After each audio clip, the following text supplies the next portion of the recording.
Good morning and welcome to Today in L.A. I'm Mike Amos. He's Bill Rice Jr. and on the phone from parts known only to him, Mike Amos. How you doing, brother? Hey, doing fine. And of course, it is a Monday and it's a good start for a good week. In fact, well, we got a lot going on around here. And of course, Troy University hits the field on August the 1st and starts practicing on the 2nd. I rode by the stadium this weekend and I tried to peek over and see how much of the new surface I could see. I saw a little of the Cardinal end zone. That's about all I could make out. Well, it'll be up by and ready to go by this week, and I know everybody's excited about that. And you know that Trojan 101 took place this week, and where all the ladies went out to practice, and they looked like they had fun. Yeah, you got Sunbelt Media Day is going on. Coach Lindsey's down there with Caleb Barker and Melvin Tyus are the two players he brought for Sunbelt Media Days in New Orleans. So I want to read something real quick for you today. I hadn't ever seen any kind of quote from Malzahn about Chip Lindsey leaving and Malzahn taking over the play calling. First of all, he says, "Why in the world am I letting somebody else do the play calling when, in his own words, I'm the guru? You know, hey, I can call plays better than anybody in his own mind." Well, that's right. Why in the world would he want anybody else calling the plays? Well, when Chip left, which Chip is an outstanding football coach, Malzahn said, and is going to do great at Troy. He said, but when he left, it is really like this. What's now? And then I just said, well, this is what I've been doing all my life, and this is where I feel best doing. And why in the world did he hire Chip Lindsey 2 years ago? But he went out and got what he said was one of the best offensive minds in football, in his reference to Chip Lindsey, and just turned out that it was more easy for him to call the plays and to have Chip Lindsey call him. And hey, if my job's on the line, I'm gonna call the plays, aren't you? Mm-hmm. And of course, he is one of the. And he's also making $7 million a year at Auburn. So, yeah, you're right, you're exactly right. And the thing about it.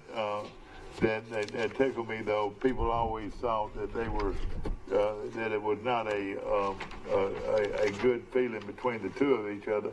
From what I gathered just by reading this, they were best of friends, good friends, and they had a lot of respect for each other. And he considered Chip Lindsey one of the best offensive minds in the country. Well, what went on this weekend? Hello. You talking about for me? Yes, sir, for you, man. From you, the guy down in Great Beach. South Beach. We went down to the beach and let the girls run around, and there's still several people down here. I guess maybe this is the last wave of the summer, but went and had a bunch of good food, saw y'all, and dropped my kids off at your house, went grocery shopping at the Carousel, one of our favorite places. I was looking... Yeah, you're exactly right. And I was at. Then went to church yesterday and kind of had a day doing stuff out in the yard yesterday down here. Yeah. Of course, it was beautiful and hot, but beautiful at the same time. We got some rain up here in Troy, in Pike County, which we need. Seems like we get a lot of rain, and then we go for like 10 days with no rain, and start having a mini drought. And of course, we're coming off of a British Open victory by Shane Lowry, one of the local guys. Congratulations to him. That was pretty impressive what he accomplished, especially being from Ireland.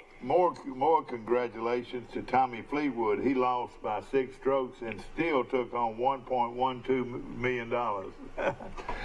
Fleetwood had a pretty good day at the bank, didn't he? Yeah, the guy who really, it's still almost hard to believe. J.B. Holmes was in 3rd place going into the final round, the guy out of Kentucky, and really had played well, except he did win Riviera this year and beat Justin Thomas from Alabama. So J.B. Holmes is a 10 under going into the final round. All J.B. Holmes yesterday did was go out and shoot 87. That was terrible, wasn't it? 87 in the final round I think he won $26,000. He was biggest choke. Yeah, that's one of the biggest chokes he had a great chance to win over $1 million. Yeah, that might be the biggest choke job in golf history right there. He was 68, 66, 68, 69, and 87. And, man, that's terrible. Rice could have gone out and shot better than that. You know, when I was about 12 years old, I could shoot those scores, and then every year I got worse. But, and Justin Thomas from Alabama had it at 6 under, and that would have been good for 4th place, tied with Koepka and one other golfer, and Thomas triple bogeys 17. And I think he ends up winning $117,000, but he could have won over $500,000. Yeah, when I turned it on Sunday morning, he was at 7 under. He was at 8 under. He was the hottest guy on the course for most of the day until later in the tournament. So if he could have just shot 1 or 2 more birdies coming in, heck, he could have finished 2nd or 3rd. Thomas finished, 12 strokes back, and of course Ricky Fowler ended up having a pretty good day at the bank. He took home $300,000. Lee Westwood, 505. That's best he's played in a long time. Westwood, I have to admit, I was pulling for Westwood to win the thing. He's one of the greatest golfers to never win a major. Yeah. And he's always played well in big tournaments. You play any golf, Michael? I grew up playing golf at the country club. When I was a kid, I used to play all the time. When I was in high school, and really didn't play that much once I moved to Birmingham, and now I don't play at all. I love golf, though. It's one of my favorite sports by far. I watch every tournament every weekend. I always have. I felt like Mike was playing the wrong sport when I saw a big old dent on top of his driver. On top of it. Yeah, I had an issue with turning the club a little bit. Turning the club. I've got that problem, too, turning the club. Now, I will say, when I was in high school, I shot, not like this is anything great, but I shot 84 at Detroit Country Club one day. I went horrible at golf. Well, what it is, he was like a lot of folks. He hit it hard somewhere, Yeah, I started playing a lot, though. I started playing the scrambles out there when I was, young, and started, playing about 3 or 4 days a week, and got pretty decent. I could hit the ball, but it's one of those things, golf, once you move to Birmingham and places like that, if you're not a member of a country club, it gets really expensive. That's why I think the numbers in golf it gets pretty expensive even if you're a member of a country club. I know, but I'm talking about as far as, paying to go play every single time, it's one of those type things. In a smaller town, it probably wasn't as expensive. You can't join Birmingham Country Club or Mountain Brook Club or anything like that. You got to spend $60,000 just to even get in. Yeah. I wrote a story as a freelance writer about workarounds. That's all the things that people have to do to deal with the rising cost of living. Things you can cut back on. For example, you might start buying store brands instead of name brands, or you might cut back on your dry cleaning. I actually identified 50 common workarounds that people are using to deal with inflation, and one of them was playing golf and hunting a lot less than they used to, and I supported all of my points with links and stories. So I found plenty of stories that said, yes, the number of golfers is way down, the number of hunters is really way down, the number of people paying to go to sporting events is way down, the number of people paying to go to the movie is way down. So you add them all up and you start to have a storyline develop that, the economy might not be as robust as we're being told. Yeah. Yeah, exactly right. And of course, this is a Monday. I want to mention this. Of course, we've been following this, tragic story with Kelsey Starling, and they have stopped the search up at Smith Lake. Basically, it's a situation where now they've created a GoFundMe page for Kelsey, and the GoFundMe page just started the other night and is already at $19,000 for them to have money to pay for more divers to come in and search for Kelsey. So I just wanted to mention that to anybody on the show, if they want to give money to the GoFundMe page to Kelsey Starling, you can do that to help.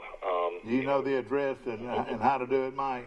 Well, you just go to Kelsey Starling. You go to that, and it's organized by Claire Chelsea Haley. Starling. It's on GoFundMe page, and you can donate to the search efforts. So that's great that they've already raised close to $20,000. All right, give me that address one more time. GoFundMe page. It's just a GoFundMe page under Kelsey Starling's name. Exactly right.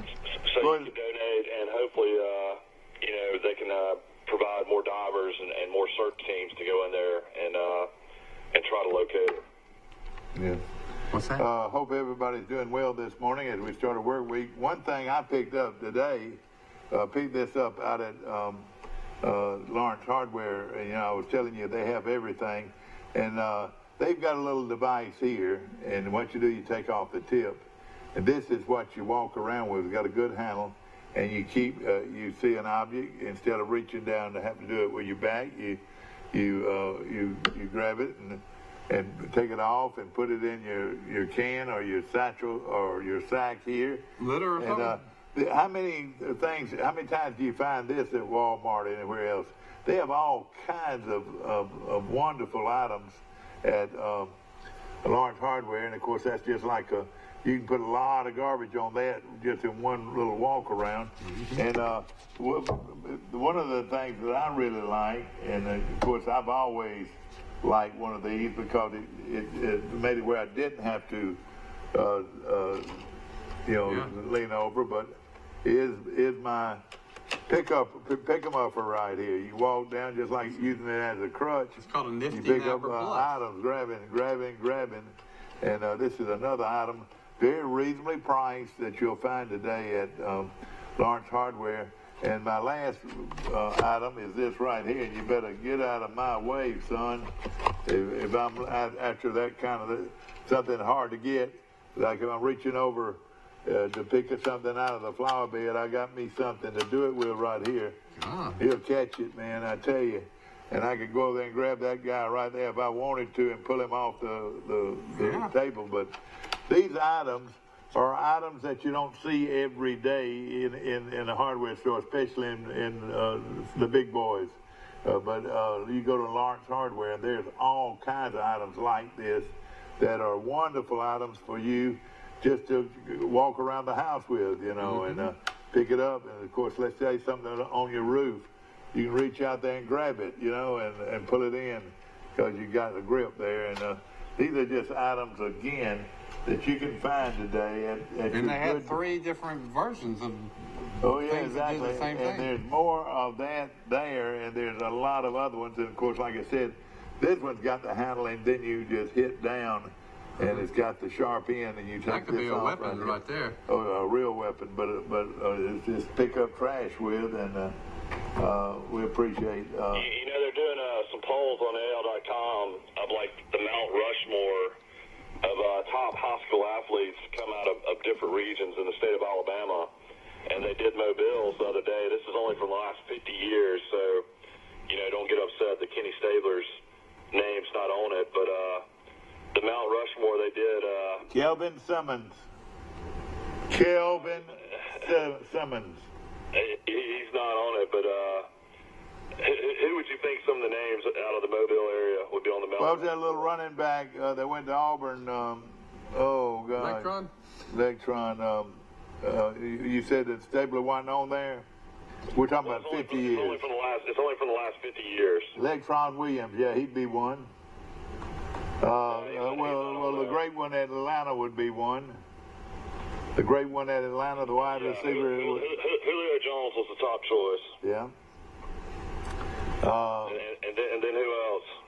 The guy that went to LSU and was a flop in the pros.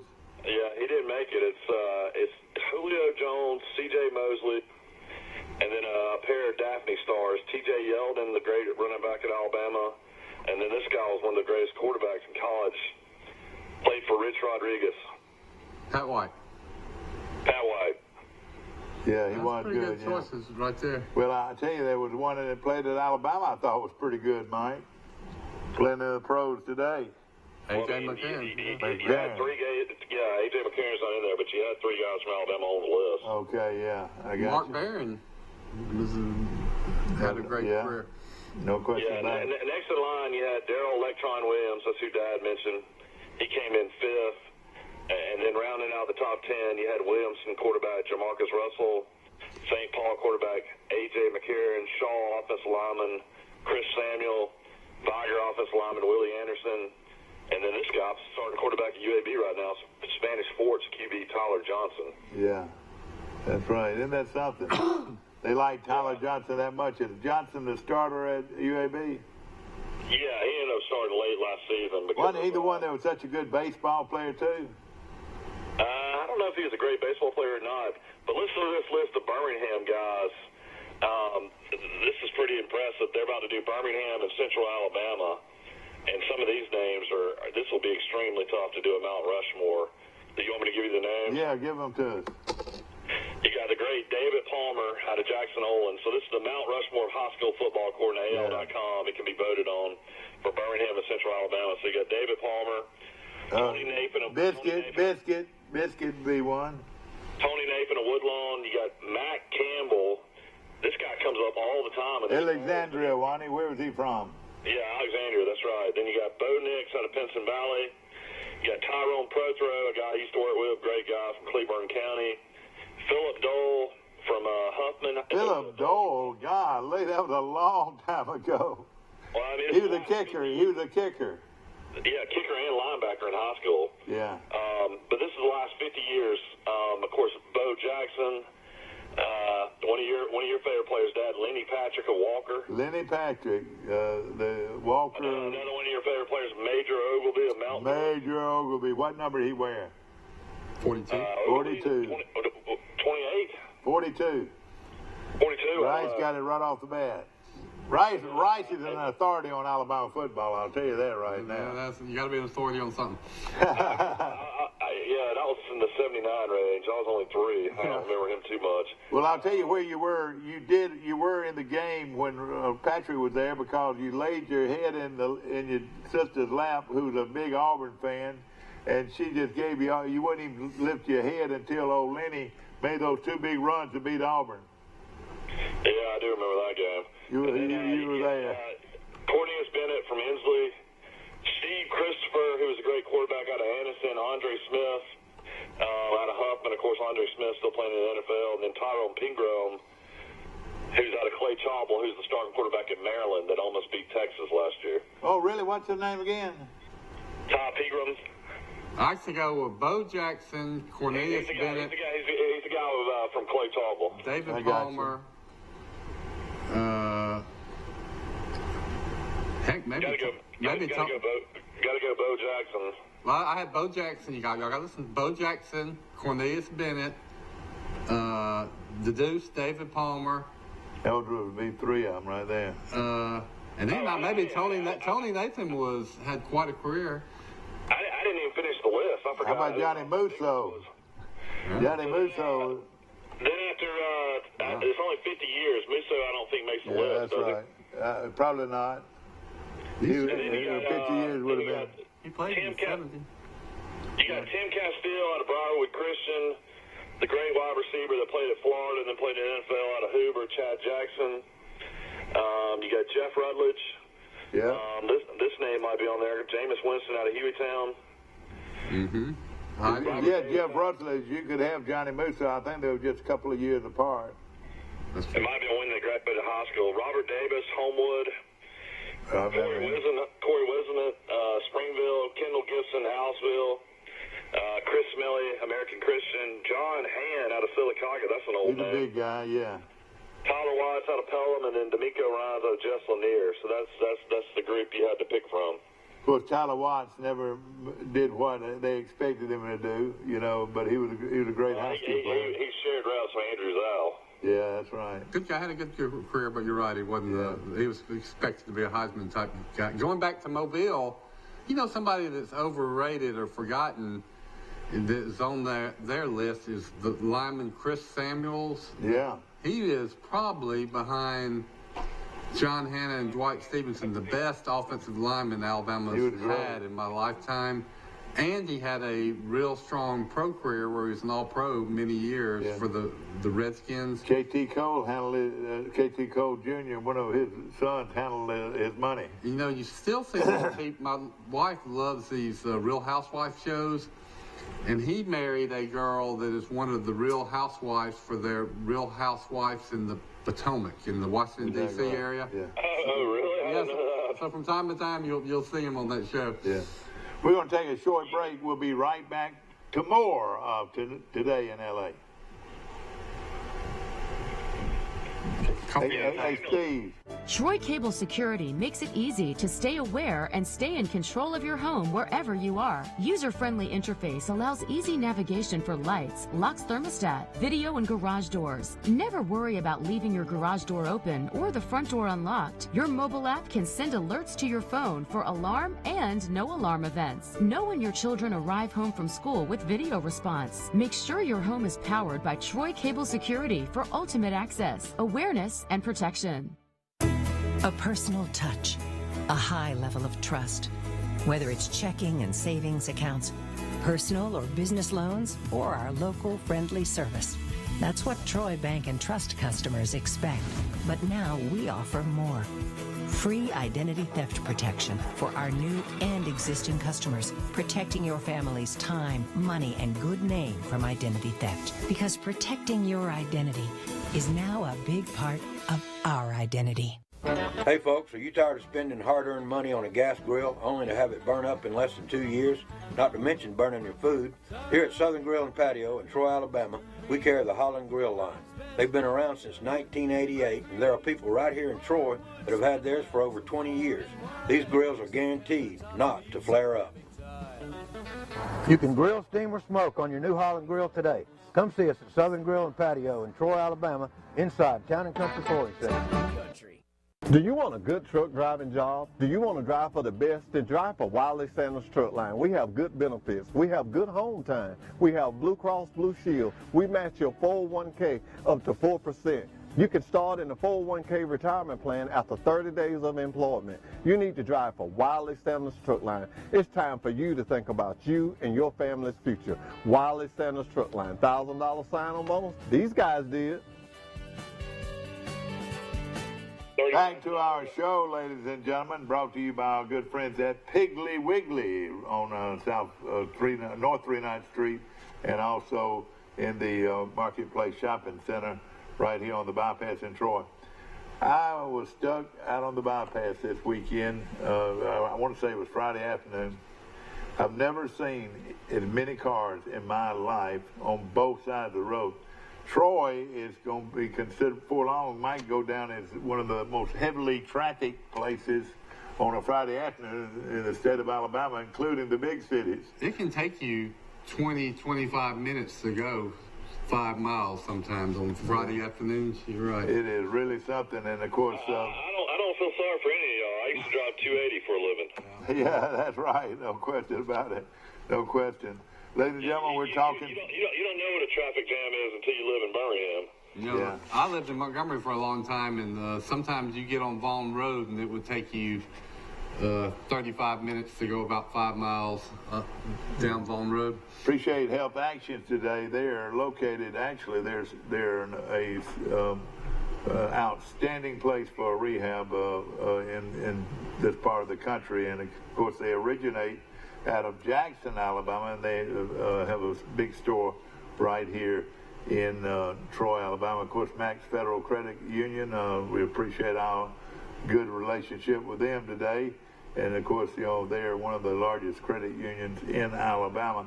And the Matthews Law Firm, Will Matthews and all my good friends there, we appreciate it very much.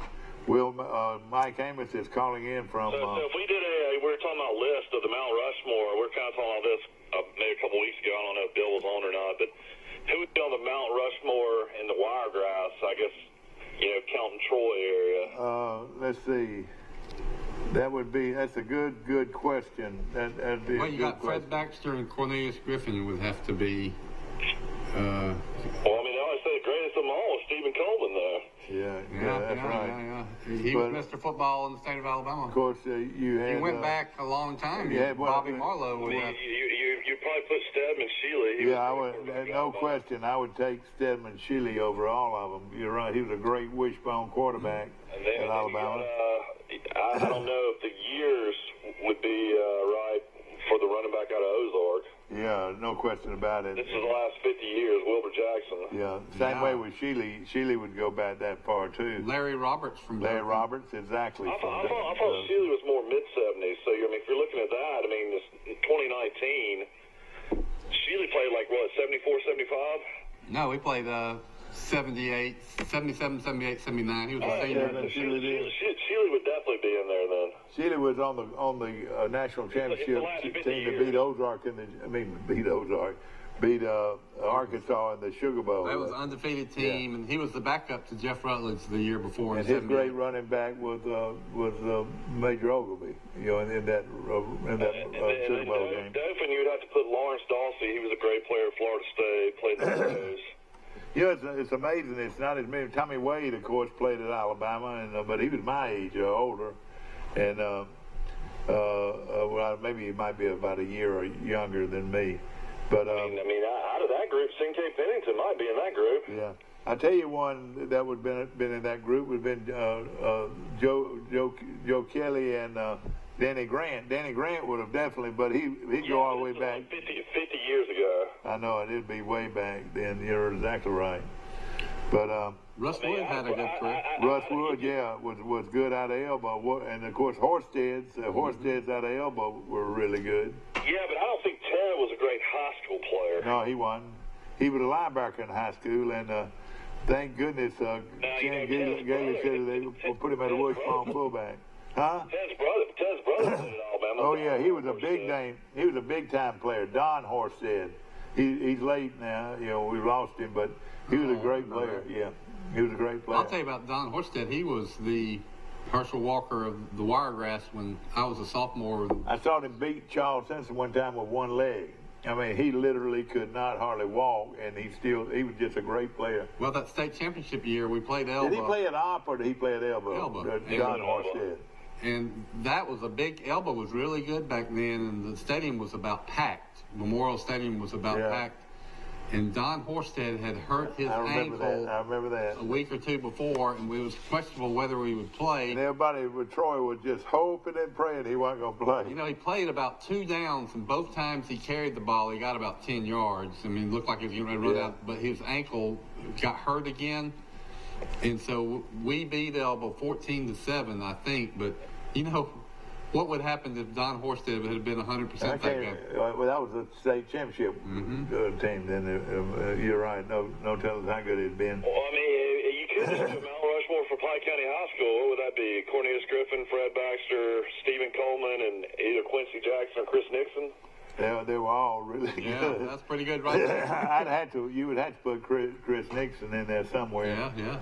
And of course, he was Mr. Football in the state of Alabama. Quincy Jackson has to be in there.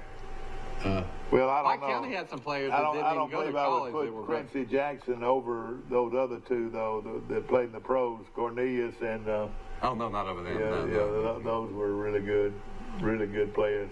Although Quincy Jackson played in the Arena League, I think, and was a star in the Arena Football League. He played in the NFL for a couple of years, too. I'm trying to think, we're not thinking about the Enterprise and the Dauphin teams. There's got to be more... You're exactly right, but I think, though, it was not as many as you would think. Alan Evans was the great star. Enterprise, yeah. And in fact, everybody he came out the same year as Bo Jackson, that's right. And he overshadowed Bo Jackson coming out of high school. You're exactly right. But Casey. This is more of what they did in high school. Yeah, I know it. Oh, it is. Yeah, this is what the poll is. Yeah. Well, there were some great ones. There were some offensive linemen from Enterprise that I know played at Alabama. Yeah. Oh, yeah. The Thompson boys all played at Auburn. They're all from Enterprise. Jim Thompson was an outstanding center at Auburn, and Tommy Powell played at Greenville. Yeah. I tackled him. The safety out of Dauphin, Kevin Jackson, was an All-American in Alabama under Stallings. Yeah, he was really good. You're right. Exactly right. Tommy Powell was tough. Yeah, Greenville had some good teams back then. you know, you take, even if you throw Troy in here too. Yeah, I mean, do you put Troy in the Wiregrass? I don't know. Well, I don't know, but you got, I tell you what, you got programs out of Elba, you got programs out of Enterprise, you got programs out of Andalusia, Dothan, Northview, and all that. I mean, if you do Greenville had Ozell Powell. That was a great player. He played at Alabama. Well, they got one at Auburn right now. This Marlon Davidson. Yeah, Marlon Davidson's a great one. They got the thing with Davidson, a lot of people don't realize he only played 1 year at Greenville. He played in Montgomery, and then he transferred to Greenville his senior year. That's right. Exactly right. But he is tough. I've known one of his cousins, and let's say he's a big Auburn man from a big Auburn. I said, why didn't Alabama have any chance at Marlon Davidson? He said, no chance. He's got big family connections to Auburn. And what about Richmond Flowers? Was he out of Dothan or was he out of Montgomery? Richmond Flowers out of Montgomery.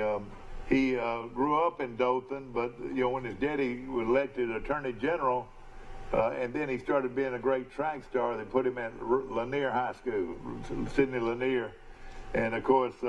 It would have been almost against the world. It should have been against the law. The law to have had Richmond Flowers, Tommy Wade, and Curtis Hillman in the same backfield. Those were the great ones there. Two of them came out of Dothan, Tommy Wade and Curtis Hillman, and then he would have been on that same team. Talking about Richmond Flowers. And all three of them ran 9.9 100-yard dashes. You know, they were real fast. We're having a good time this morning, and people are asking me this weekend, are we going to talk about movies? Well, we lost our top 10 list, Steve, of movies that we were going to talk about today. And, we don't need the top 10 list to talk about movies. I can talk about movies. Right. I can talk about movies with my eyes blindfolded and my hands tied behind the new Lion King's out, and we're keep on talking about taking our first movie. Don't make me sit through that. Boy, don't make me sit through that. The Lion King has made $185 million the first weekend. You know, I was just talking about how people not... The new one did? Yeah. Yeah, it's like real animals and stuff. Like they're basically turning into like characters with voices. I don't think adults go to the movies on dates with each other as much as they used to save money, but parents will spend money on their children to take them. Yeah. So that's why you see every other movie that comes out and all the ones that do well financially are Disney children's movies. I mean, Toy Story 4, Aladdin just came out. We went to see that. Oh, boy. The live action Lion King. Yeah. That came after the live Beauty and the Beast, which was pretty good too. Exactly right. Disney, I'm gonna tell you. Doesn't make any bad movies. And Frozen 2 is coming out soon. I'll tell you the movie I saw a couple of weeks ago. I thought was one of the better movies I've seen in a long time. There's a couple of things that you'd like to overlook, but the movie itself was outstanding, and that was Rocket Man. Rocket Man. Oh, with Elton John? Yeah, well, that was a great movie, in my opinion. Well, I'm glad to hear. I'll go see it. You need to. It was a wonderful movie. My wife and I love the Freddie Mercury Queen movie. Oh, really? You didn't even know who Freddie Mercury is? No, but we've got us a movie expert now, and I'm glad. You know who the band Queen is that sings "We Will Rock You" and "We Are the Champions"? Yeah. Who is that? Yeah. But their lead singer and frontman, they made a movie about him, and it was really good. Yeah, I like it. Exactly right. Of course, football was just around the corner. Listen to this stat real quick. Jeff Rutledge, a QB at Banks. Of course, he played at Alabama. He's a two-time All-State player. His senior year at Banks, he only threw for 829 yards and 12 touchdowns. Well, it's because they ran the wishbone, one thing. That's what I was going to say. They didn't throw the ball back then. They didn't throw it. No, they didn't throw it much back then. The great game that year was between Woodlawn and they made a movie about it. Yeah, and of course they made a terrible mistake. They didn't open up but one or two gates to Legion Field, and a lot of the folks did not even get in the stadium until after the first half. I've heard that. And of course it was a great game. It was Tony Nathan versus Jeff Rutledge. That's right.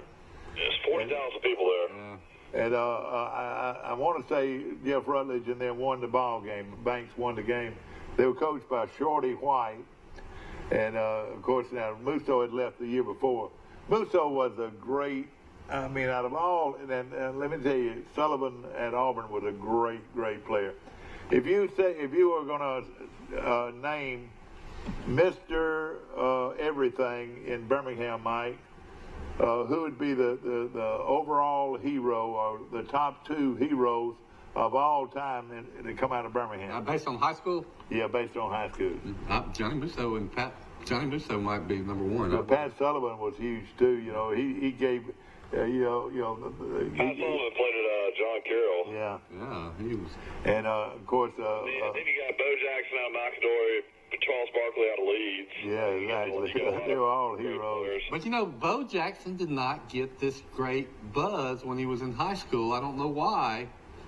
Nowadays, when you're a hot shot prospect, you start hearing about him in ninth grade. But I never heard about Bo Jackson in high school. Did you? In fact, he didn't even go by Bo Jackson. He went by Vincent Bo Jackson. Cornelius Bennett was a lot bigger name.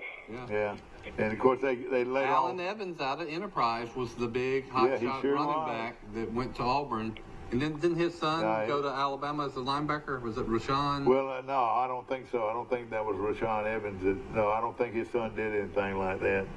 But now he came out of Auburn High School, but I don't think it was Allen Evans' son. I don't believe. I thought it might have been. I might be wrong. It might have. Of course, Enterprise produced a lot of good players. Too, because of their program and so forth. And Banks, of course. Look at here. And these are the top 25 gross movies of all time, and we're going to bring that to your attention in a few minutes, and it's going to be fun to talk about it. Well, you got to adjust these for inflation now. These don't look like they are adjusted. Exactly. Mike, your Atlanta Braves is starting to fold a little bit. What are you going to do? They won last night. So, I mean, they split the series with the Nationals, so the Nationals are... That's right. The Nationals are right behind them at 5.5 games back. You want me to contact Chris Amos? He was over there with his family last night. And I saw some footage on Facebook. I tell you what, people tell me all the time, I don't do that stuff. I'm going to tell you this, ladies and gentlemen. One of the joys of my life is to sit down and see what's going on Facebook, what my friends are doing. I enjoy that. I really do.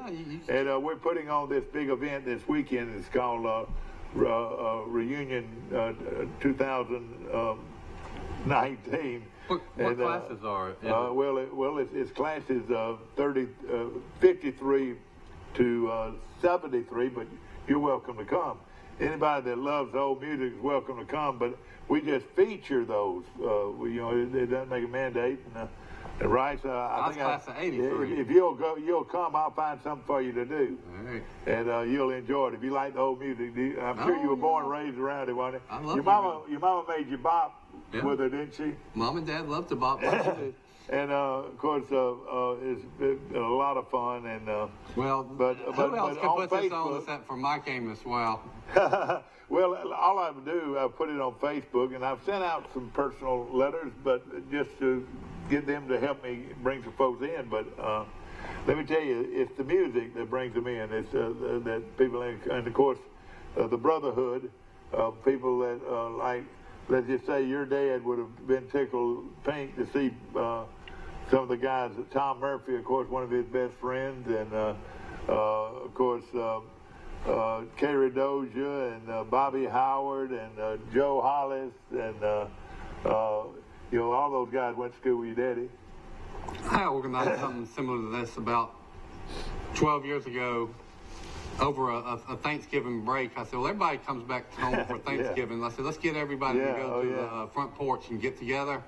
And it was from my era. It was from my older brother's era to my little brother's era, which would be like 1979 to 1986, and we just did it by Facebook and emails. Yeah. And man, there was quite a turnout. There was a lot of people there. Well, every year we do a sort of what we call a campfire. We used to call it a bonfire until it almost burned down our neighborhood, but we call it a campfire.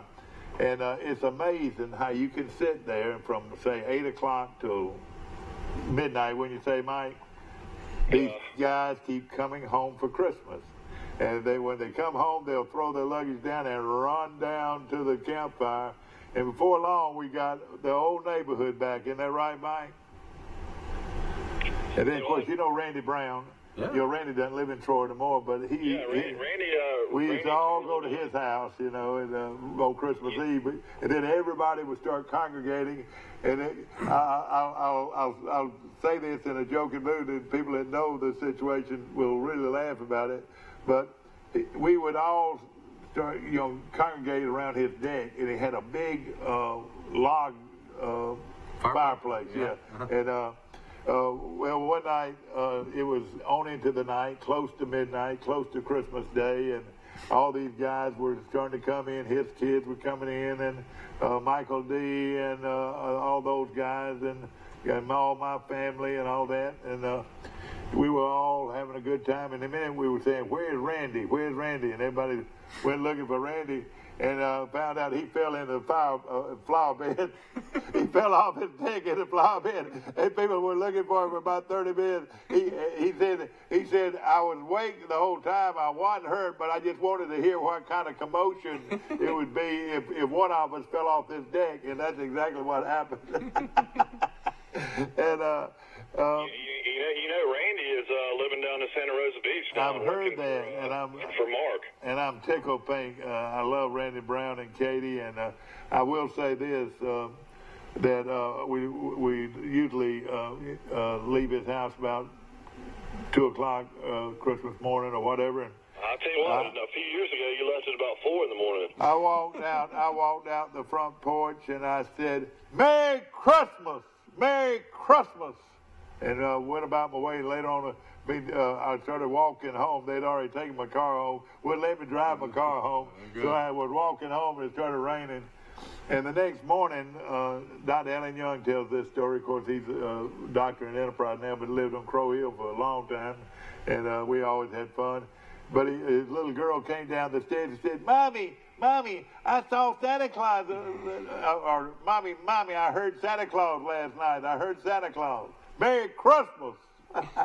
You were Santa Claus. But what I'm saying is, you know, that is the sign of a close neighborhood that somebody wouldn't have called the cops on us. Any other neighborhood, they'd call the cops on you, you know? You know, every class or age group probably has one person that everybody gathers at their house or that allows you to do that. I remember, well, it wasn't even our class, but Bobby's best friend, Kent Hendricks. Yeah. The Hendricks always let people come over either to their house or to their farmhouse, and just so when people came back town, everybody would go and they go to the campfire. Let me tell you something. We all grew up going to the Whaleys.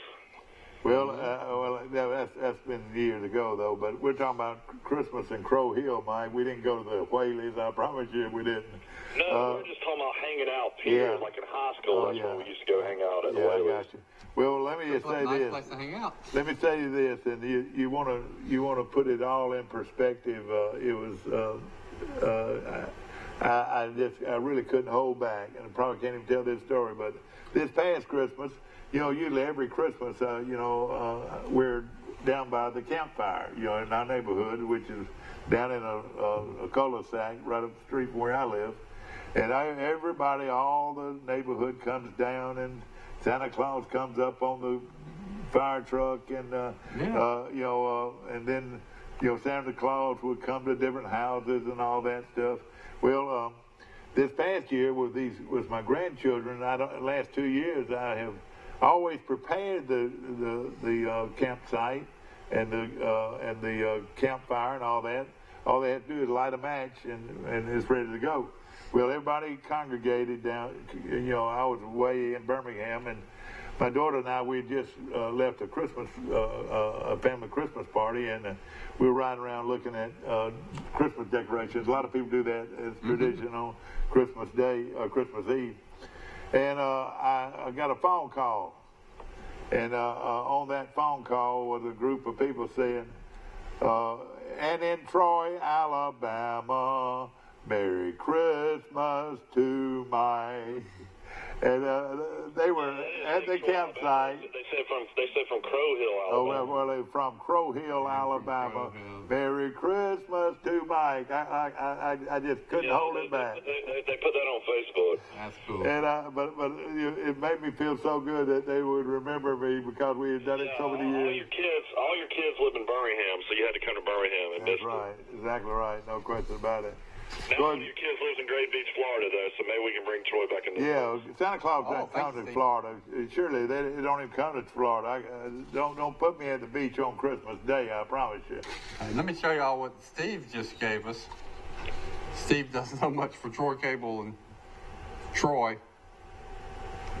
First we got the all-time top grossing movies that sold the most tickets, basically is what we're talking about. And Avengers The Endgame is number one. Heck, I've never even heard of it. Number two is Avatar, which I thought was overrated. Number three is Titanic, which is good. Number four was Star Wars. Titanic still right now is the third most gross. Number four was Star Wars The Force Awakens. That's one of the sequels to Star Wars. But here it is, adjusted for inflation, which, just simply put, a ticket to Gone with the Wind would have probably been, 15 cents? So, of course, it didn't gross as much money. Sure did, yeah. But everybody in America pretty much probably saw Gone with the Wind.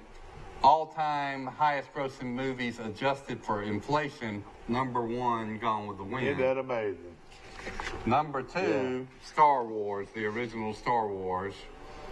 Number three, this surprises me, is The Sound of Music. Sound of Music. Whoa. Number four, E.T. Number five, Titanic. Number six, The Ten Commandments. The Ten was a great one. We were talking about. And let me make a statement there. Randy Brown, who now lives in Great Beach, Florida, or in that area. When I was in the second grade or third grade, it was Randy Brown invited me to his birthday party. Mm-hmm. Guess what we did? We went to see Gone with the Wind. We're talking about third graders, and he was a year ahead of me. Gone with the Wind? We went to see Gone with the Wind. No, excuse me. No, not Gone with the Wind, the Ten Commandments. Yeah. We went to see Ten Commandments, and we were third graders. And I tell you what. Well, that's right, because it came out in 1956. And I could remember it to this day, and wasn't that unreal that his mother, we probably were 10 kids or more that went to the birthday party, but to take them to see a movie like that will be long-lasting. Charleston Heston. Yeah. Charleston Heston is Moses. When I think of Moses and read about him in the Bible and the separation of the seas, I think of Charleston Heston being Moses. Our sermon in the First Methodist Church yesterday was on the Exodus and Moses, and Vacation Bible School at First Methodist was on all of what Moses went through and his freeing his people. And my wife actually was one of the teachers at Vacation Bible School, and I said, well, haven't you even seen the movie The Ten Commandments? And she said, no. Yeah. I said, I know the story backwards and forward, not because I'm a whiz on the Bible, but because I've seen the Ten Commandments 3 times. Mike, where did I hear about this past weekend, where they charged you to go to Vacation Bible School? Is that true, Mike? Oh, I mean, I'm sure it's a way. I want people to hear this now. I want people to hear this. I mean, it's like daycare, pretty much. I mean, it was like, But they charged those kids to come to Vacation Bible School. It was for 1 and 3 year olds. So I mean, there was a little bit more to it. It wasn't like that. Well, they do feed them in some of these. It was almost like glorified daycare. It was only for 3 hours. Okay. Monday through Thursday. But I mean, yeah, it costs $300. But surely they don't charge you to go to Vacation Bible School. Come to Vacation Bible School. We used to have a parade. Come to Vacation Bible School. Now let's finish. They do it at our church at least. Let's finish our top 10. So number 6, top grossing movies of all time, adjusted for inflation, was The Ten Commandments. Number 7, one of my all-time favorite movies, and it's on TV every night, Jaws. Yeah. Which was the first summer blockbuster. And that's got to be it. I'll go ahead and say this: Grease has got to be on there. I had to watch that 100 Well, let's see. I'm going through the list. Number 8, surprise. I don't know about this one. Dr. Zhivago. Oh no! Well, it was a good movie. It's a good movie, but I can't see everybody in the world rushing out to see that long, boring movie. Number 9, I got a story about this one, The Exorcist, 19. Oh man, I can't watch that today. Don't let me have to watch that. Rush snuck in and saw it when he wasn't 17 yet. It was Snuck in the movie. yeah, and You mean that's right? Under 17, they wouldn't let you go in. no, not supposed to. I'm shocked you could sneak in the Pike 3. That seems like that would have been impossible. And he got he kept having these terrible nightmares from that movie. Hey, that's why I would watch it today. I can't read number All right. 10. It's some Disney. Snow White. Oh gosh, Snow White and the Seven Dwarfs. All right, that's the top 10. Oh man, give them to us again. All right. I mean, without having to hold them up. Number 1, Gone with the Wind. Number 1, Gone with the Wind. Think about every scene that all the scenes that Vivian Lee is in, or try to think of 1 or 2 scenes that she's not in. Whew. Number 2, Star Wars. My wife has a close friend. I've never seen all of Star Wars. I never did get into Star Wars for some reason. Harrison Ford, Princess Leia. My wife has a friend that looks just like Princess Leia. She's passed away. Number 3, The Sound of Music. Julie Andrews. Yeah. Number 4, E.T. that introduced the world to the adorable Drew Barrymore. Oh boy. Yeah. Number 5 is Titanic, which is I think everybody enjoys. Number 6 is The 10 Commandments. Yeah. Number 7 is Jaws, We Need a Bigger Boat. Yeah. Number 8 is Dr. Zhivago. Yeah.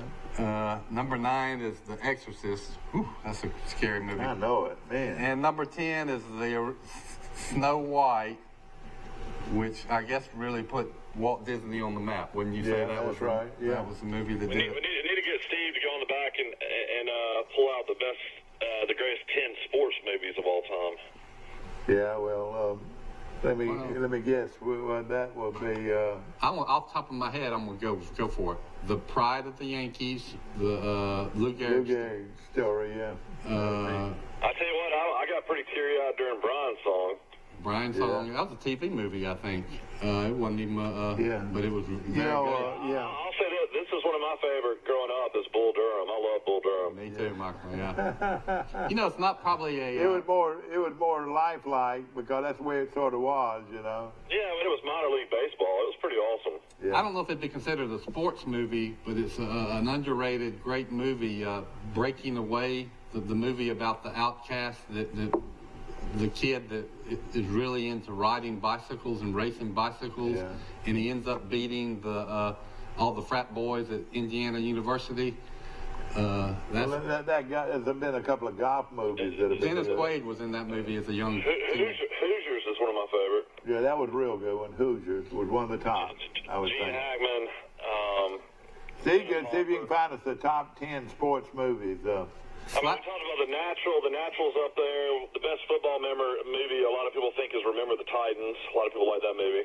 I never did get into there that. haven't been many great football movies if you really think about it. Slapshot, a lot of people like. Man, and See, I can't get into that either. I hate Notre Dame, but a lot of people love Rudy. What now? I hate Notre Dame, but people love Rudy. Yeah, Rudy was a good one. Rudy, what did he say? Steve is giving us a suggestion, I think, but we can't hear. Yeah. We can't. Dad's favorite sports movie was Chariots of Fire. Chariots of Fire. About a bunch of guys from Britain running down the beach. That's what that was about. Yeah. Of course, that was about the 4-minute mile. I watched the Prefontaine movie. It was pretty good. Yeah.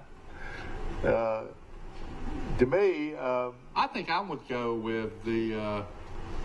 It's a tearjerker and hokey. I hear it but coming. I hear the I like train that Gary coming. Cooper and the Pride of Yankees. exactly right. Yeah. When we were talking about great actors the other day, we didn't mention Gary Cooper. Got to be the best one ever. What? Rodney, yeah. Nick Nolte in North Dallas 40s is a classic. But see, Nolte played the part of Bear Bryant in the Bear Bryant movie, and why in the world they want him to be Bear Bryant, No, that was Gary Busey. Jerry Busey. He Well, looks kind of like Nick. no, they sure do. I did get that mixed up. Well, I'm glad they got me a movie guy here that can They straighten made me a out. movie about Newt Rockney that did well. Yeah. I'm sure we're forgetting. It seems like we're forgetting. There's got to be better. Field of Dreams. A lot of people like. I thought the one with the left-handed batter that hits the home run and hits the lights. The Natural. Yeah. The Natural is probably the best. It might be one of the best with Robert Redford. I love Bull. Really I think Bull Durham was really good. Yeah, exactly. I tell you, the ESPN film they did on 61 with Maris and Mantle. Yeah, man, them boys, that was good. I tell you what, that guy looked just like Roger Maris, didn't he? Any given Sunday, yeah. Steve said. The guy looked just like Mantle too. I thought they really found the two good actors for that show. Exactly, that was good. And me being a Mickey Mantle guy, you know. Well, of course, ladies and gentlemen, they did the Junction Boys movie, which I thought was not very well done. Yeah, I didn't think it was either. I don't think it was fair to most of the actors on the Junction Boys movie were Australian. Were they? Yeah. Oh, God. Of course, then, you know. Tom Berenger was great in Platoon, but he was not great as Bear Bryant. Yeah, I know. That's right. No question about it. There were some cheap shots towards Coach Bryant in that book and that movie. If you ought to hear Gene Stallings rebut some of those stories, and Gene Stallings was there. Yeah. So he would know. Well, any movie you see where they wouldn't let you have water, that was the truth. A lot of coaches didn't believe in you having water, and now they encourage you to get water. You can jump out of the huddle and run get water. Boy, just think how much easier it makes it for kids now. But at the same time, you know, they practice three times a day, pretty much. You know. And believe it or not, Troy's football team reports on August the 1st, and they go to practice on August the 2nd, Mike. What's the deadline on that? Give us the time and the temperature on that. On Troy's, I'll have to look and see. Hey, I just thought of another all-time great sports movie, Bad News Bears. Oh, yeah. Yeah. Great movie. And he was a great actor in that. You know, it's amazing that you look at movies and then you see who portrayed these people, and you say, well, that was a perfect portrayal right there. You know, of that actor. You know, the kid that was the star player of the Bears, the motorcycle rider that smoked cigarettes. Yeah. He was also one of the actors that was in Breaking Away. That was later on. Yeah. The funniest movie of all times, and I love to laugh at a movie. It was one of them was a Mad, Mad, Mad World. Do y'all remember that? Yeah. Oh, and that was an old movie. It goes back there, and and Spencer Tracy probably won an award on that because he was the bad guy, you know. Go ahead, Mike. Countdown to kickoff. You got 40 days, 9 hours, 54 minutes, and 40 seconds from Troy Campbell. Well, let me just say this. It's football to me when practice starts. You know, I love to go out and watch them before the season starts and everything. You know, after the season starts, I very rarely ever go out and watch them, Mike. You know, somebody should watch every Troy practice. That's one thing that Troy doesn't have that a lot of colleges have is the private enclosed practice field. Yeah. I don't know if anybody does, but I mean, just any opponent of Troy could send some scouts. And oh yeah, they're wide open. You know, Troy is one of the very few people that don't close practice. I mean, you know, you couldn't get near an Alabama practice. I understand that they make people sign waivers that live in the condos above Alabama's practice field. Do they really? That they won't come out on their decks during practice. Oh gosh. Of course, that's football in the South, no question about it. Here it comes. Uh-oh. And why in the world can you believe we didn't even talk about it? The best one ever, yeah. The best one ever was Sly Stone. Rocky. Rocky was the best one. All those Rockies were good. Well, we didn't think about boxing, and that also had the Jake LaMotta. Yeah, you had the Raging Bull, yeah. But gosh, how in the world could you not have the Rocky? Yeah, Rocky's a classic. And I thought I like Russell Crowe and Cinderella Man. Oh yeah. Yeah, that was good. That was good. But Sylvester Stallone, his portrayal of Rocky, you couldn't have picked a better actor. Who would have been better than that? You know, he wrote the movie. No, I didn't know that. And he held out. They were going to get somebody else to star in the leading role, and he said, "No, if y'all going to use my screenplay, I'm starring as Rocky." And Well, they've got it ranked as number 3 best ever. Well, what's Raging number Bull 1? was number 2, and I think they're going to name this right here as number 1. Hoop Dreams, they have number 1. All right, who is that? Hoop Dreams. Hoop Dreams, Mike. You remember that? Huh? This Was that the one with Ray Allen and Denzel Washington? I don't know, but it was a number 1. according to the Vulture list. Best sports movies of all time. I mean, I saw it. Raging Bull, of course, with Robert De Niro. Can you believe he used to be one of my, especially when he was in oh gosh, the great Godfather. He was in The Godfather. But I can't stand this guy's name. He's great, and he's great in Goodfellas too. Yeah, oh yeah, he was. He was great in Goodfellas. That was a great Taxi one. Driver was the movie that. And then there was another movie called Casino, Mike, that he was real good in. You remember that? He's been in tons of movies. He was in Cape Oh, I know it. He's a short actor. Than De Niro in Cape Fear. You know, he's a short actor. Who else are short actors that have a problem? Have a problem. Tom Cruise is about 5'9". I know it. And Alan Ladd, one of the old movies, he was real short. They made him wear boots that were 4 or 5 inches tall. My favorite Western of all time is Shane, starring Alan Ladd. That is a great movie. Do you remember that? Yeah. All right, Foxcatcher. I don't remember watching it. That just came out. That's a wrestling movie. Okay, Bull Durham is 4th. Foxcatcher was 5th. Pride of the Yankees, and like you said, with Lou Gehrig. Number 6. And of course,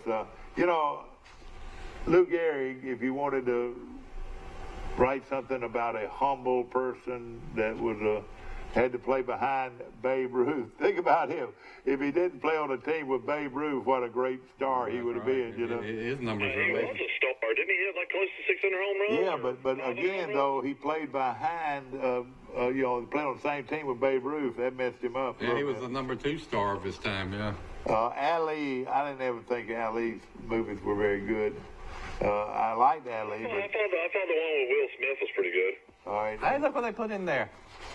Breaking Away. Yay, somebody else reckoned that. Number 12. All right, who was that now? That's the one I'll tell you about, the bicycler guy. Yeah. Field of Dreams, of course, that was a great one with Kevin Costner. And I can't believe Hoosiers is not in there yet. I can't either, Mike. I can't believe Rudy's not in there. Can you believe this movie called Murder Ball? I don't remember it. They got The Natural, number 48, which is way too low. Ah, it's way too low. And they got Seabiscuit was good. It's 49. I like Seabiscuit. You're right. He's gosh, I don't know. He's hot game. Well, when we were kings, gosh, I don't know any of these Miracle. He's Got Game is one of the funnier movies. No, that's not the one I'm thinking about. I'm thinking about White Man Can't Jump. That's one of the funnier movies. Chariots of Fire was 17th. You were right there. Moneyball, I don't know anything about Moneyball. Moneyball won an Oscar. It's with Billy Bean, the GM. Yeah, I love this movie. I've seen this movie 100 times. Caddyshack with Bill Murray. Yeah. And it's one of the funniest movies of all time. Oh yeah, of course, not just Bill Murray, but Caddyshack was with Chevy Chase. Chevy Chase. Rodney Dangerfield. Here is in Ted Baxter. 1986 Hoosiers, Mike, number 22. With Dennis Hopper. That's ridiculous. That should be in the top 10. And that was a Spike Lee movie. Hoosiers? Yeah, well, it says here, as Spike Lee has pointed out, maybe one. He's probably giving his ratings on it. Yeah. Tin Cup. Oh, I love Tin Cup. Now, you remember Tin Cup? Kevin Costner? Kevin Costner. That was one of his best portrayals to me. He reminded me of me. Hey, I always wanted another shot. Kevin Costner is one of the greatest actors. There's no doubt about it, man. Well, I told you the story. I was Johnny Williams and I used to go out. He'd go to this clinic every year, and I'd go with him, and it was right there in Beverly Hills. And so we'd ride up the road to Oxnard, where the Cowboys would train. went up there to see Ware and, spent time with him. And was standing there watching it. And the guy with a hat was next to me, and another guy over here, and this guy kept bumping me accidentally.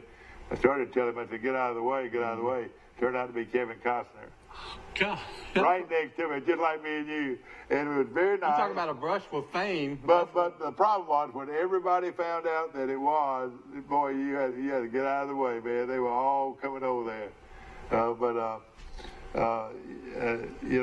lot of these stars love. He was the big star, and then he was in the movie about where the whole world was water world. Oh yeah, that wasn't good. Well, it got panned by the critics, but I've watched it. It's not that bad to me. I thought it was a above average movie. I don't know why it got panned so bad. Roy, that was a very good movie. His biggest movie, though, is probably Dancing with Wolves? Yeah, that was great. I've seen Dancing with the Wolves several times. I thought that was really good. Look what's number 27.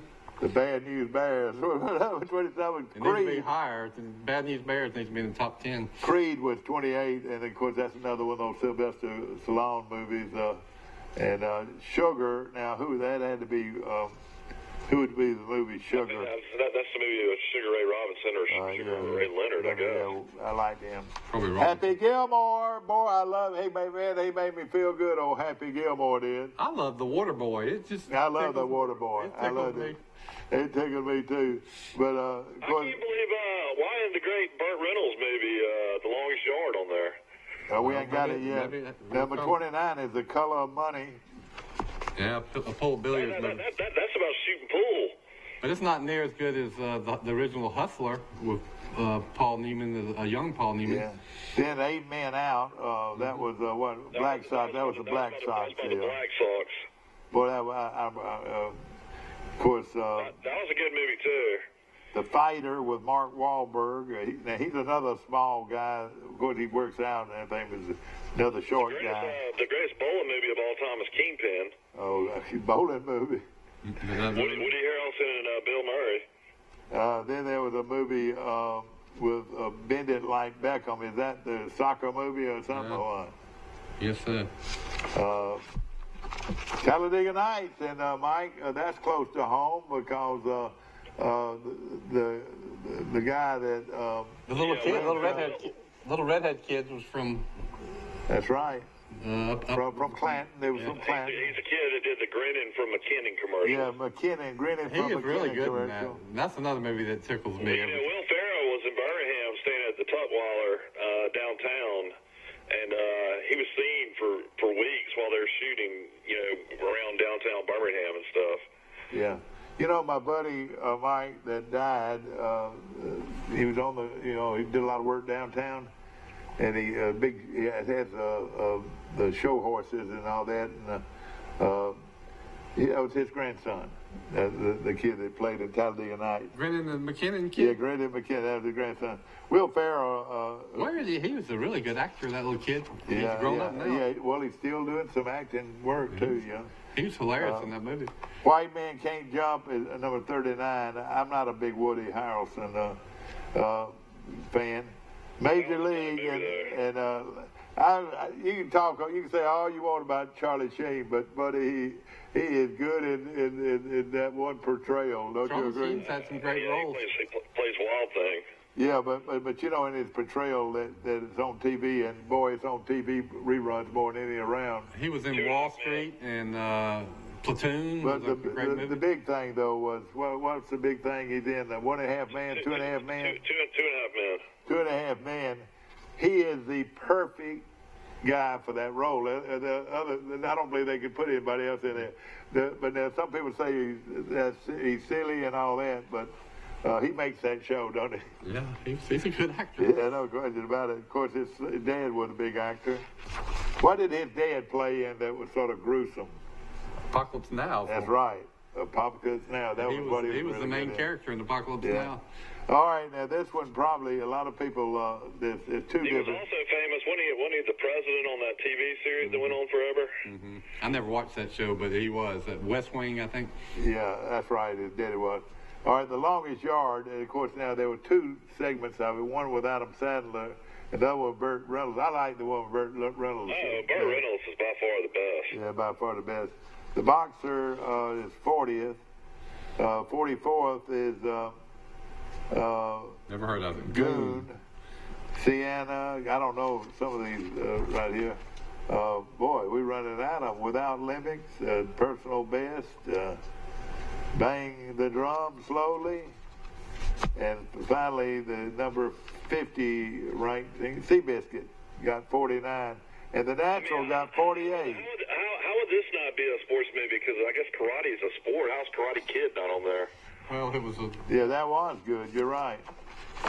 And Cobb, I reckon that was the story of Ty Cobb, ranked 50th overall. Yeah, Cobb was played by Tommy Lee Jones, which is kind of a weird person to play that role at his age. I would say that our consensus is, now that we've got a better list to jog our memory, is that Rocky has to be the all-time best sports movie.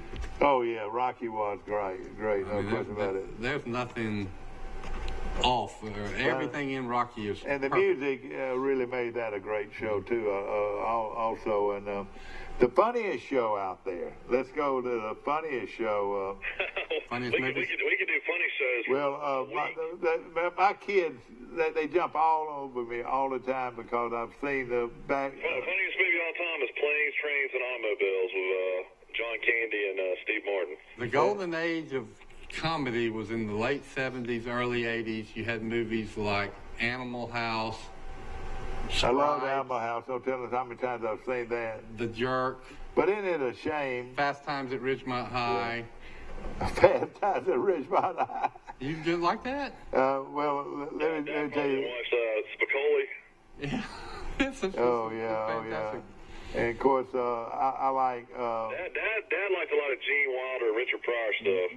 The airplane Hey, movies I like came this out right then. here. I like this right here. Yes, you're right. We're bad. You're right. We're bad. That's part about he was so funny. Both of those guys were in that show. I've watched some of the Your favorite guy was the Honeymooners guy, though. Oh yeah. To the moon.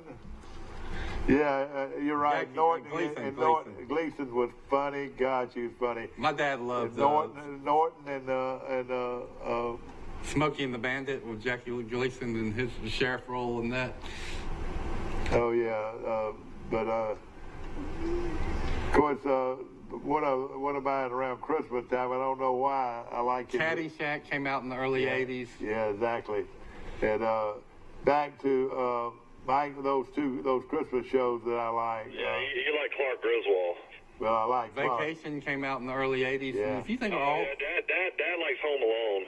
Home Alone, yeah. Vacation I still laugh a lot, even though that little boy has grown up to be an older guy now. But he was a cute actor in that series. My group, everybody likes Caddyshack. They like Vacation, Animal House. The airplane movies are hilarious. And the sad thing about it, John Candy's gone, and Belushi's gone. Belushi, boy, was he funny. And so was Candy. I love Candy. And I watched Stripes the other day, and that's funny with Bill Murray. Oh, yeah, Bill Murray is still. Mike, who is Bill Murray having a war with right now? Somebody that they don't get along with. Have you heard that? I don't know. Bill Murray does. He owns the minor league team in Charleston too. I know that. Yeah. What did he say? Animal House was What'd you say, filmed in Mike? Eugene, Oregon. He owns a minor league team in Charleston, the River Dogs. Actually, the kid from Troy plays on his team. Oh, really? His organization, yeah. Huh. But of course, it's fun to talk movies. And a lot of people say, "Well, I haven't been in a movie in a long time." I love to go to a good movie. I don't like to go to one that's not good, but I love to go to a good movie. Stuff about Bill Murray is Richard Dreyfuss. He was in Jaws and What About Bob with Bill Murray. He was saying that Bill Murray. I remember that about Bob. Yeah. So he was a what, Michael? Said that Bill Murray was a horrible bully and was real rude throughout that movie to him or something. Yeah. I'll tell you one thing about Richard Dreyfuss. I've watched all these documentaries about the making of Jaws, which I've said is one of my favorite movies. He's on the record several times before that movie was released saying, "Oh, I hate that I was involved with this movie. It's going to be a bomb. It's not any good." Yeah. Chevy Chase, they say he's not the easiest guy to get around. You know, Chevy Chase comes from a family of billionaires. Oh, really? Does he really? Yeah. Golly. I've always heard that he was at one time a studio musician and that he did some drumming for the band Steely Dan. And I didn't know that. I don't know. I'll tell you though, in that movie, Louise Dreyfus from Seinfeld, who I love, who's so funny. She comes from a family of billionaires as well. Carly Simon is from the Simon and Schuster family. is she really? I didn't know that. Yeah. Well, I'll tell you this though. There's some people that just got it down, and every show they're in is a hit because they're so. Carol Burnett is so funny, but the guys that are with her are even funnier. You know, I could sit there and watch just a lot of times they advertise Carol Burnett movies, that you can order, I love to watch stuff like that and see all those great, Tim Conway one-liners. They hold up. I mean, Tim Conway, when he does that short man thing, he's as funny as anybody in the world. I have heard that on the Guinness Book of World Records, they have a record for the longest sustained laugh. Yeah. And it was, according to this, it was during the taping of the Carol Burnett show where they're doing the spoof of Gone with the Wind, and she comes out with the Scarlet's green dress, but it's the drapes still with the drape rods. She is funny. She is so funny. People laugh for like 2 minutes. And then her running mate, who is really a beautiful woman, Vicki Lawrence, who's a great singer. She plays Mama, doesn't she? Yeah, she plays Mama, but she is really. They dress her up because she is really a pretty person. Didn't she sing the song "The Lights"? The lights. Well, Georgia, I know she has a great voice and everything, but those folks and Bob Hope, he was, for a man to go across the ocean to entertain the soldiers, they couldn't have picked a better guy than Bob Hope. He just had that way, Talking about the USO tours of the troops, we've got a Troy connection with that. One of my best friends, Scott Rainey, was in the Army for a long time. Well, for 1 or 2 years, his job was to head up the USO in Iraq, and so he booked and served as host when all the celebrities would come over and see. Yeah. So he got to know and hang out with for weeks a pretty impressive roster. One of them is Gary Sinise, Lieutenant Dan from Forrest Gump. He went over there, I think, more than anybody. Also, the Allstate Insurance spokesperson that was in the TV show 24. Oh, the big guy, yeah. And then the old Boston Red Sox pitcher that was so good. Bob Bouquet? No, the one with the Yankees. Who's with the Yankees, Mike? No, this was 20. He's not playing anymore. That he made. Former Texas pitcher. But I get a kick out of. You talking about Kurt Schilling? Kurt Schilling. Scott Rainey is real good friends with Kurt Schilling, with Gary Sinise. Sinise got ties to Alabama too, doesn't he, Mike? Gary Sinise. I don't think so. They played with him, and who we're getting away from too is with probably the greatest movie of them all is Life's Like a Bunch of Chocolates. You don't know which one you're gonna get. Forrest Gump. Forrest Gump's one of the all-time great movies to me. It was a great movie. I met the writer in Tuscaloosa when I was working at the University of Alabama that wrote the book and got one of his books signed. And he's got to be one of the great actors of all time. He's got to be a top 10 guy. If you counted the 100 greatest movies of all time, I bet Tom Hanks might have been in more of them than any other actor. Of course, the one where he was shipwrecked. You remember that? Oh, that was great. Castaway. Castaway was a great movie, and it was so authentic. And Saving the way they Private pulled Ryan. that tooth, the way they pulled that tooth. I still think Saving Private Ryan's one is my favorite of his. He was unbelievable in that. Yeah, he was good in that. That whole movie is. The sad thing about it, he died right there at the end. I hated that. He'd gone through so much. He had tremors in his hands too the whole time. Yeah. He was shaking throughout the movie. And he was a school teacher. I tell you something that was unreal in there. When that wall fell down and those Germans were on the other side of the wall. Oh, man. Steven Spielberg directed that, Yeah. and that is a tour de force of. I mean, starting from the opening scene of that Yeah. movie, if you remember, it's those troops and Marines on those landing craft coming in to the beaches, and it's shot with a shaky camera, like the camera is in there, and then you see people throwing up from seasickness and fear. I mean, nothing like it has ever been done on film. A lot of people were getting shot before they even got off the boat. Yeah, exactly. You know, with Troy, the movie Troy, you know, you had to pick a side in that movie, you know, of Troy. Y'all understand what I'm talking about? In that movie, Troy, who, you know, of course, I love Troy, and but you had to pick a side. Which side did you want, you know? Yeah. See, I like 300 more than I like Troy. Oh, did you? The Spartans, so 300. I don't know. I like Troy pretty good. Troy is I don't think he underappreciated was. movie. I don't think he was I think Braveheart's better than any of them, though. Yeah, great. Yeah. Tell us, Braveheart was a great movie, and you know it's a shame of how he has been hurt because of. Well, I mean, he hurt himself. I mean, he's the one that's, you know, the words come out of his mouth. You know, you got to shut your mouth. You can't say the stuff he says. But he was a great one, though, and I don't know if he'll ever be great again because I don't believe he'll ever get another star role. He's been blackballed. He directed Hacksaw Ridge, and that was a great movie. I watched that the other day. I thought it was really good. And Jesus Christ, too, I thought was really good, too, that he did. Passion of the Christ. What now? Passion of the Christ. Yeah. And, of course, you know, we talk about our guy that portrayed Troy, and I thought he was an excellent choice. Brad Pitt. Brad Pitt. But I don't think Brad Pitt's what you call a great actor. I think he's a pretty guy. Oh, I don't know. Brad Pitt's pretty good. Well, Legends of the Falls, one of my favorite movies. yeah, it was good. It was good, and you're exactly right. It was good. I thought that girl was awfully pretty, and I don't know which one I like best though. In Troy, that girl was awfully pretty. That was a great, and you know, it was several of them that were good. I was talking about Quentin Tarantino a couple of days ago. I enjoy his movies like Pulp Fiction, but Brad Pitt was in Inglourious Bastards. He had Did you like him in that though? Yeah, I thought he was.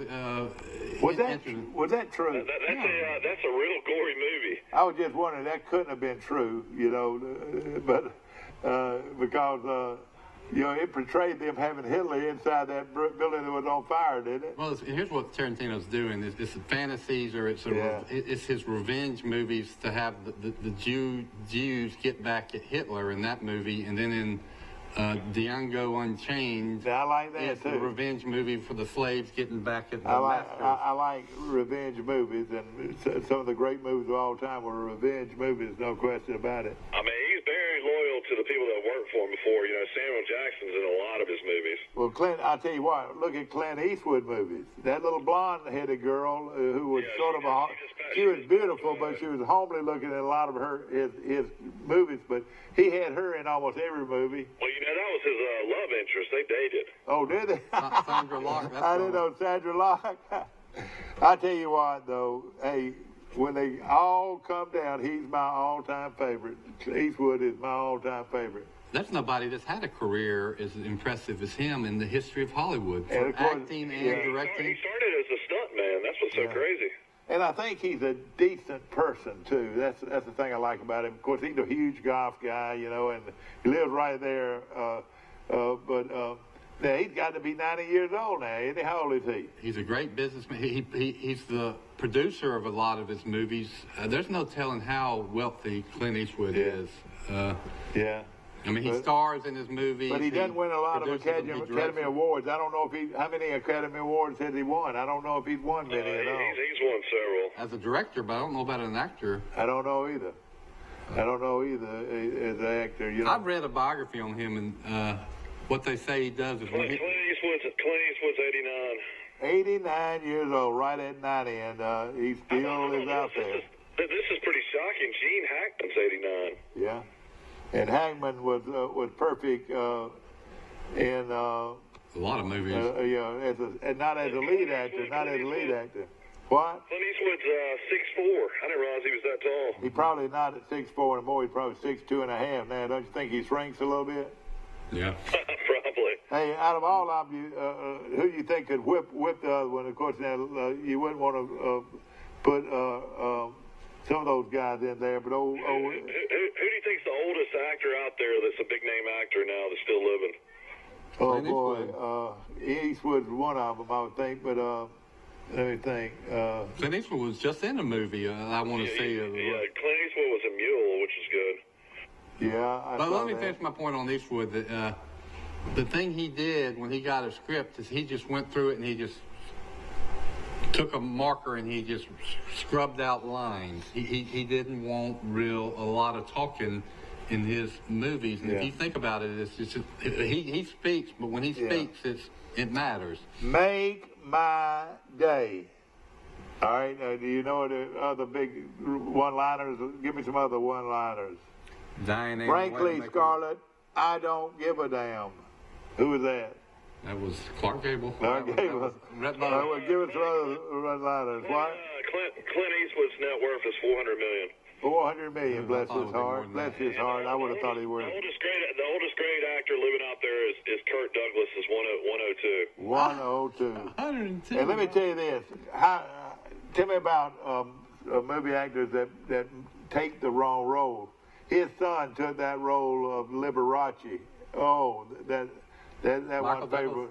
Yeah, Michael Douglas. That ruined his. Well, I mean, to me, I don't think he ruined it, but you know, he got rave reviews. So did Matt Damon. Oh, I know he did well, and like he said, it was a great acting. But you know, some of those things. I mean, the guy's married to Catherine Zeta-Jones. Yeah, you're right. She is a good-looking girl. You're right. There's a reason they're called actors. Yeah. Of course, Damon is big buddies with.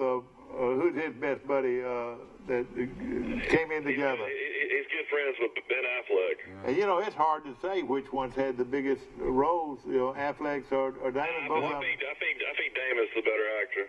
Yeah. One's going good for a while, then the other one is. Well, you know, Damon in that portrayal of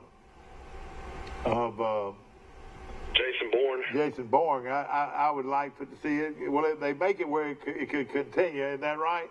Last one ended up in that bicycle shop, so that's where the other one's got to start. Is that right? He said he wasn't ever going to make another one, and then he made another one. Yeah. So that's the way they all. I reckon. Yeah, he's in one of the greatest movies recently, The Departed with Leonardo DiCaprio. Yeah, that was good. Damon and Jack Nicholson. Well, that's quite a list of it. Well, Animal House, you're right. This is well-known movies filmed in Oregon, where Scott, our Cracker Jack producer, is from. Animal House. One Flew Over the Cuckoo's Nest, another Jack Nicholson great movie. Yeah, that was a great one. Free Willy. Here's another short liner. Here comes Johnny. The Shining was filmed in Oregon, according to Scott. The Shining, yeah. Stephen King novel made into a great movie. Short Circuit. I don't know if I've seen that one. Me either. And The Goonies, I couldn't stand The Goonies. Oh, boy. My wife loves The Goonies. Oh, gosh. You're exactly right. But I would say Animal House, One Flew Over the Cuckoo's Nest, and The Shining are all classic Quickly, movies. we really don't have time to do it, but we'll hit this later on about the greatest war movies, greatest love stories. It should be a lot of fun. The greatest war movie's got to be Saving Private Ryan, maybe one of the best movies of all time. The most underappreciated war movie is 12 O'Clock High, starring Gregory Peck, about the bomber battalion in World War II. Yeah, that's right. It's been a lot of great ones, and of course it's fun to. A lot of people say, "Well, I don't go to the movies," but to me, it's one of the best sources of entertainment. Is go out and have dinner and go to the movies, or go to the movies and go to dinner. You know, well, you got to get, if you're like me, you got to get babysitters and that's right. It ends up costing $150, $200 at exactly minimum. Right. Well, I tell you what, it's right into us on South Frontage Street today in L.A.